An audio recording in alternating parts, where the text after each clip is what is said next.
Okay, please like this video and please subscribe to this channel.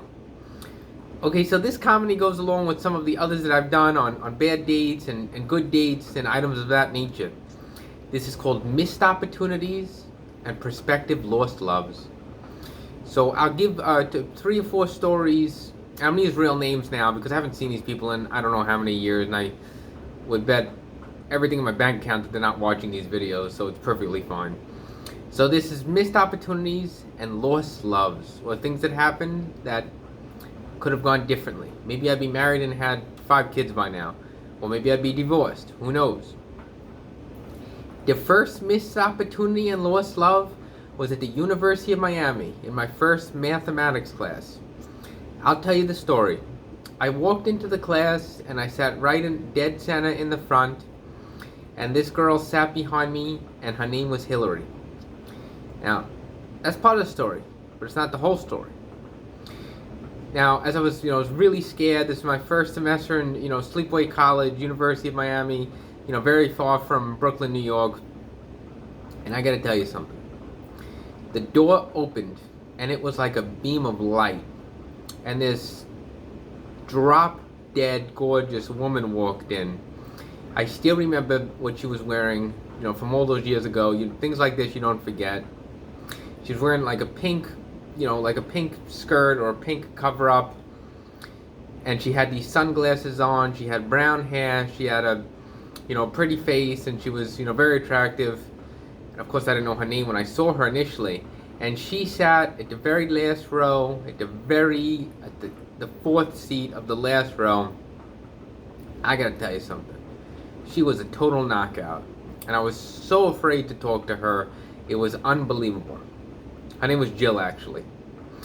And, as time proceeded, I just, I talked to Hillary behind me, which was fine here and there a little bit, but I was so afraid to talk to her. It was unbelievable. And ultimately, we started chatting a little bit here and there. Actually, what happened was, she'd wave to me when I walked into the gym. If I ever caught her on the treadmill, she was on the treadmill. And one time when she waved to me, I was so afraid. It was unbelievable. Remember, this was, so many moons ago. I'm not like this now. So many moons ago. And I was walking towards the gym, and I went like this, and I went to talk to her, and I had a little nice chat with her. And she ended up giving me her phone number. Now, I almost pissed my pants when I made the turn to go talk to her, Jill. Now, this is so many years ago. I think she's married now and has 2 kids. But it never went anywhere. It wasn't really exactly a lost love, because at one point, a while later, I think I did ask her out, but she was already with some other guy at that point, actually. And I found out that she actually liked me and thought I was, something that was worth something, and maybe it could have transpired. But it didn't. And that's okay. And the next one is, when I went to graduate school, a while back, about 10 years ago, there was this girl in class. Of course, at this point, I said to myself, I'm walking in, I'm sitting in front of the most attractive girl that's in there. I mean, just see what happens. I said, I'm just going for broke. So I sat behind this girl. She was very attractive, and I ended up becoming friendly with her. As a matter of fact, we became so friendly that I would, if most of the class were over, go in her car and talk to her. And me, being in my infinite wisdom, thought that she just wanted to talk. Looking back, I think she wanted to do more than just talk. And I would go in her car almost, every other time if we had time, and just talk to her. I think she was going through a little bit of a hard time in life at that point. I know if she got married, I guess probably, I don't know if she had kids by now or not. This is Stephanie. And, my self-awareness is so low with stuff like this, it's unbelievable. Because I'm pretty sure that she was interested in me, or she wanted me to make a move. But I didn't think that she did. I just, I guess, it would just be surprising to me if someone like that was interested. And I'll give you the final takeaway at the end. Next one is somewhat similar. She was probably the most attractive one out of all of them. This was actually, like, after the first year of college, I went to, like, a little summer school, to, like, get an extra couple of credit, like, get an extra 2 classes, because I didn't know what to do at that point. This was many moons ago. And I'm going to tell you, there was this drop-dead gorgeous girl in the class named Lily. And I was shocked that she was so nice. And it was kind of a small class, so maybe, I don't know, 9 people in it, just like a quick summer thing. And I kind of partnered up with her and another girl who just became friendly with me. And we ended up hanging out at her house. And she lived in this really ritzy apartment, the most expensive part of Boca. I couldn't believe it. And I had no money. I mean, I was just a really poor college student, not much money at this time.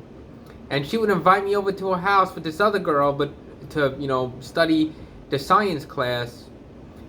And I just thought she'd have no level of interest in me. I mean, she was so attractive, it was unbelievable. I thought she'd have no level of interest in me. But she would actually shoo the other girl, I mean, this is in retrospect. She would actually shoo the other girl away, I guess, just to hang out with me. And then she would ride me back to my house. I didn't really have a car at this time, I don't think. And I didn't realize any of this. Either I didn't realize it, or I just didn't have the self-awareness or self-assuredness to execute anything. And the summer eventually ended, and I never really spoke to her again. And the last one was probably more attractive and successful than the others. This was on a plane ride from Florida, from New York back to Florida many moons ago. I sat next to this beautiful girl, and I just started making light conversation, just not being myself, not thinking about anything like that, just conversation. It turns out that, she was a very successful traveling nurse, but she was also based in Florida. Her name was Nancy, and we spoke the entire time. And she found my jokes funny and stuff. And I just didn't really, when the plane ride ended, I just said, nice to meet you and stuff, and I didn't take any additional steps. It wasn't that I was scared at the time, I just kind of didn't realize it in the back. And these are not so great stories, obviously, but I'm sharing them with you for 2 reasons. The first reason is always to have confidence in yourself. In all 4, listen, I'm not going to pretend like I'm James Bond. In all 4 of these situations, I would have met the love of my life. But I'd like to think in at least some of these situations, if I acted differently or had a little bit more of a backbone, maybe something would have transpired. And the second takeaway is to be a little cognizant, have a little confidence, and be a little aware of your surroundings and know what's going on. Moving forward, I mean, this was so many years ago. Even if it's taking a chance, even if you feel there's even a little bit of rapport with a waitress or someone, I'll ask for their phone number, or in a respectful way, or try to do something in a sensible way to see if anything can transpire. I mean, it doesn't always work, but it's better to say I tried and it didn't work out than what if, like I'm saying right now. So those are the 2 takeaways. Always have confidence in yourself, and don't be a little punk and fail to execute. And men know that this is not easy. Give it a try.